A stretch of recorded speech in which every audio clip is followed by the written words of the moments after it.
Hello everyone. তো আমি এখানে আমার বান্ধবীর বাড়িতে যাওয়ার জন্য রেডি হয়ে বেরিয়ে পড়েছি, কারণ আজকে আমার ওর বাড়িতে নিমন্ত্রণ ছিল। ওর স্টুডেন্টদেরকে ফিস্ট দিচ্ছিল, তো সেখানেই আমি যাচ্ছিলাম আর এই কেকটা আমি নিয়ে যাচ্ছিলাম।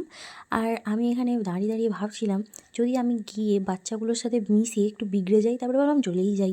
আমি গিয়ে দেখলাম যে ওদের খাওয়া দাওয়া অলরেডি স্টার্ট হয়ে গেছে। এই মাস্টারটাই সেই মাস্টার যে হচ্ছে নিজে পাস করতে ঠিকঠাক পারেনি, কিন্তু এতগুলো বাচ্চার জীবন নিয়ে খেলছে।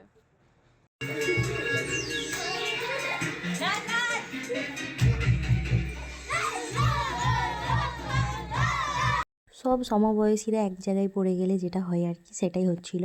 তো আমি এর মধ্যে একটা সত্যি কথাও বলেছি, সেটা নিশ্চয়ই তোমরা বুঝতে পেরে গেছো।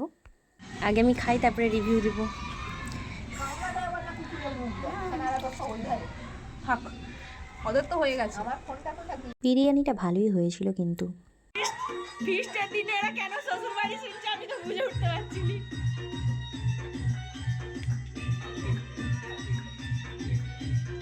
হ্যাপি মাস্টারের ফিস্টি ডে। না না, ফিস্টি উপলক্ষে মোটেও কেকটা হয়নি, আসলে আমি নিয়ে গেছিলাম বাচ্চাগুলো খাবে বলে, তো সেই জন্যই নিয়ে গেছিলাম আর মাস্টারকে দিয়ে কাটানো হয়েছিল। এই দৃশ্যটা শুধু দেখো। তো আমাদের ফিস্ট করা শেষ হয়ে গেছে, আমরা এখন একটু নাচবো, তাই তো? নাচবো তো? আমরা এখন একটু নাচবো। তো এই ভিডিওটা এখানেই শেষ করছি, সকলকে টাটা।